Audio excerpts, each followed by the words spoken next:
Hola, ¿qué tal? En este video vamos a ver una explicación conceptual de lo que es el trabajo práctico de laboratorio número 5, que se trata del diseño de la respuesta en frecuencia de un amplificador. Para nosotros el diseño de la respuesta de frecuencia simplemente va a constar en establecer la frecuencia de corte superior e inferior a un valor determinado, a unos valores determinados. ¿Cómo vamos a hacer eso? Y mediante el agregado de algún componente externo que nos permita establecer esos valores que queremos. Bueno, acá tienen los objetivos y la bibliografía de referencia. Eso lo pueden leer tranquilos. Hay toda una introducción teórica también. Les sugiero que la lean y que repasen todos estos conceptos. Así que vamos directamente a lo que nos compete. Eh, Planteemos el problema.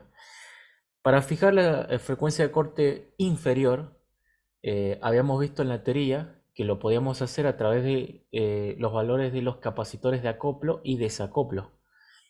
Eh, y había una particularidad acá, que si nosotros hacíamos dominante alguno de estos capacitores C1 o C2, resultaba en un valor desmedido para el valor del capacitor C3. Pero si nosotros hacíamos dominante, el capacitor C3 eh, nos quedaba en un valor bastante más razonable. Eso para la frecuencia de corte inferior. ¿Y qué método es el que vamos a usar acá? El que vimos en la teoría, el método práctico, que es el de uso de las constantes de tiempo. Vamos a usar ese método para hacer el diseño. Ahora, hay otro problemita, que es cómo fijar la frecuencia de corte superior. ¿Cómo hacemos eso?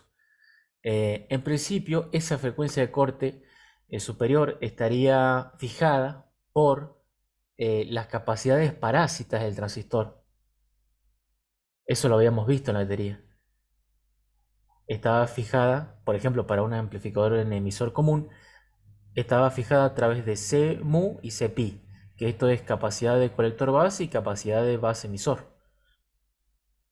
Ahora, el problema de eso es que nosotros no tenemos un control absoluto sobre los valores que pueden llegar a tener estas capacidades, ya que son intrínsecas al transistor. Si bien esas capacidades varían con el punto de trabajo del transistor, el rango de valores en que varía es muy pobre y está en el orden de los picofaradios, ese valor que puede llegar a tener estos capacitores, esos valores. Entonces, la frecuencia de corte superior va a estar bastante por encima, porque al ser una capacidad tan chica, junto con una resistencia, me da una constante de tiempo muy pequeña y la frecuencia de corte queda muy alejada. Y por ejemplo, si queremos acotar nuestro amplificador al rango de audio entre 20 y 20 kHz, por decir un número, se nos va a hacer imposible porque no tenemos control sobre estos valores. ¿Cómo podemos resolver el problema? Bueno, por ejemplo, poniendo algún capacitor conocido, externo, del cual sí tenemos control, porque nosotros vamos a establecer el valor de ese capacitor. Pero ahora la pregunta que se nos viene es, ¿en qué posición del amplificador poner ese capacitor? ¿En qué parte del amplificador? Bueno, una manera es a través de esta forma que se ve acá, que es poner un capacitor en paralelo con la salida. Fíjense que básicamente lo que constituye esto es un filtro pasabajos, ni más ni menos. Entonces, y que eso es lo que nos determina la respuesta en alta frecuencia. Es una característica pasabajos. Bien, entonces, usando la formulita que viene de toda la teoría de las constantes de tiempo, la frecuencia asociada a este capacitor viene dada por esta expresión que se ve acá, donde Rx es la resistencia equivalente que ve ese capacitor externo, y como nosotros acá lo que vamos a hacer es diseñar la respuesta en frecuencia, establecer ese valor al que nosotros queremos, nuestro dato va a ser esta frecuencia de corte superior. Entonces lo que vamos a terminar despejando de esta formulita es el valor del capacitor externo. Ahora, ¿qué pasa con las capacidades parásitas, el C mu y el C pi? ¿Qué pasó con eso? El asunto es que el valor de este capacitor externo va a ser bastante más grande que las capacidades parásitas. Por lo tanto, la respuesta va a quedar prácticamente definida por este capacitor y no por esas capacidades parásitas. En este caso, por ejemplo, analicemos rápidamente cuál sería la resistencia equivalente que ve este capacitor.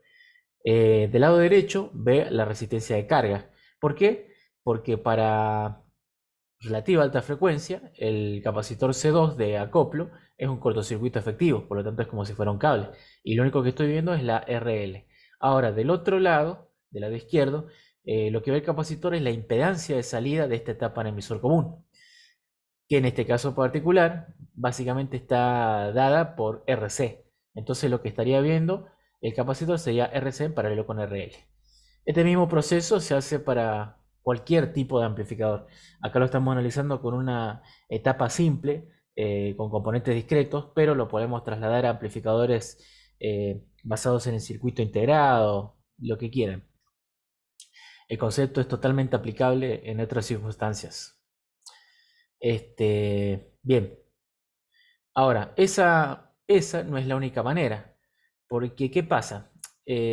Resulta que en general, por ejemplo, para aplicaciones de audio, el valor de capacitor eh, es relativamente grande. Por ejemplo, está en unos cuantos nanofaradios, están esos valores.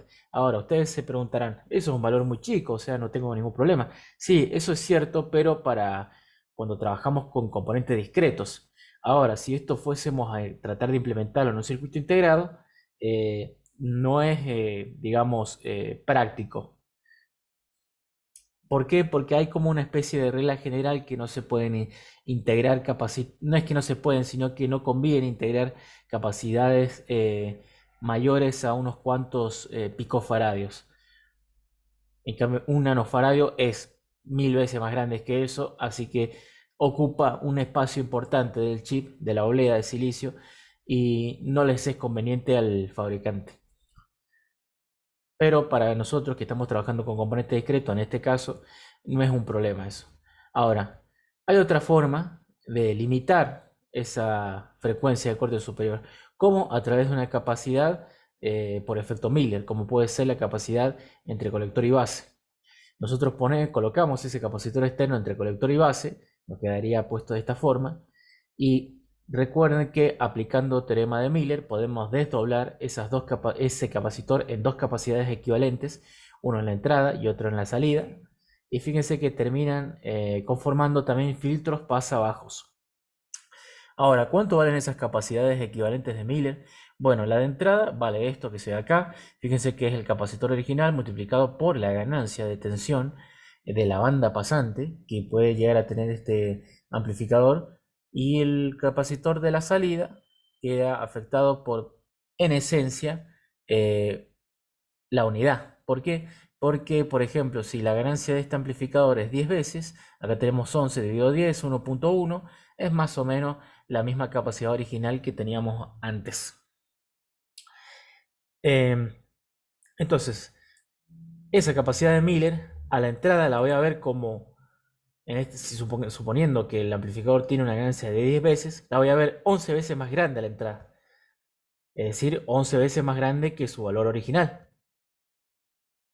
Bueno, valiéndonos de eso, fíjense que el principio el concepto para diseñar esto, calcular, establecer la frecuencia de corte superior, es el mismo que habíamos hecho en el caso anterior, eh, donde colocábamos la resistencia, la capacitancia en paralelo con la salida, que formaba un filtro pasaje. Acá también forma un filtro pasaje. Pero ahora, ¿qué pasa? El capacitor dominante, vamos a hacerlo a este que está acá. Y de ahí vamos a despejar el valor de C externo. Y el concepto es el mismo. Tengo que analizar qué impedancia equivalente, qué resistencia equivalente ve este capacitor. Para un lado va a ver la resistencia de la fuente de señal en paralelo, y del otro lado va a ver en paralelo también la impedancia de entrada del amplificador. Y aplicamos la misma formulita que habíamos visto antes, salvo que reemplazando los valores correspondientes. Bueno, esas son dos formas que vamos a ver en esta práctica de cómo establecer la frecuencia de corte superior. Después también vamos a ver a tratar un tema que se ve en la teoría, que es la compensación en frecuencia. En este caso va a ser compensación en baja, eh, porque en alta no va a hacer falta prácticamente. Esto también se lo dejo a ustedes para que lo lean tranquilos. Fíjense la disposición. Vamos directo a lo que es el desarrollo de la práctica, donde se nos propone diseñar un amplificador preamplificador de micrófono dinámico. Estas son las especificaciones. El ancho de banda tiene que ser de 20 Hz a 20 kHz. Todos los requerimientos se deberán cumplir al más o menos 10% de tolerancia. Todo el circuito debe estar hecho con elementos discretos, transistores bipolares o de efecto de campo, el que quieren. La impedancia de entrada debe ser de 5 kΩ, la tensión de salida debe ser de 2 volt pico en la salida. Acá se nos establece a qué capacitor debemos hacer dominante.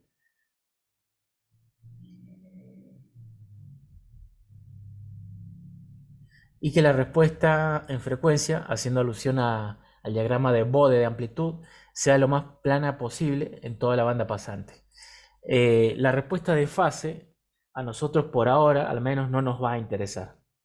Así que enfóquense más que nada en la respuesta de amplitud. Estos son nuestros datos. La RL de 80 kΩ, la B de señal con la que se va a excitar al circuito de 200 mV pico. La resistencia de nuestra fuente de señal es de 150 ohms.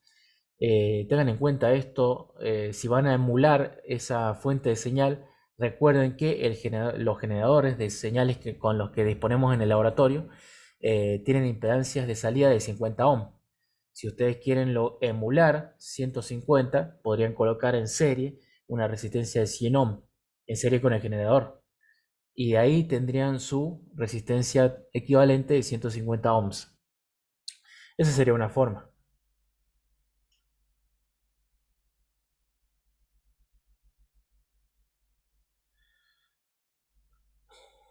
Bueno, acá tienen que hacer una serie de ensayos, por ejemplo, el ensayo de la verificación de las frecuencias de corte superior e inferior de modo experimental lo tienen que hacer a través del método de la respuesta al escalón, que es lo que habíamos visto en el práctico anterior. Después tienen que hacer una serie de modificaciones, hacer dominante un capacitor, el otro, eh, fijar la frecuencia de corte mediante un capacitor en paralelo en la salida o mediante una capacidad por efecto Miller, etc. Son cuestiones de ese tipo. Y hay también algunas preguntas conceptuales referidas a lo que van haciendo en la práctica. También acá hay una cuestión para que les quede claro de por qué conviene hacer, por ejemplo, en una etapa en emisor común, por qué conviene hacer dominante al capacitor de desacople en emisor y no a los otros de acople en la salida o en la entrada.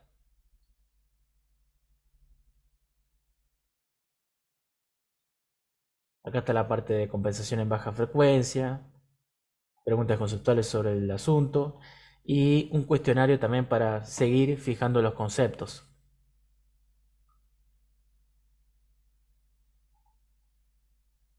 Bueno, eso es todo. Espero que les haya servido este video. Nos vemos en la próxima.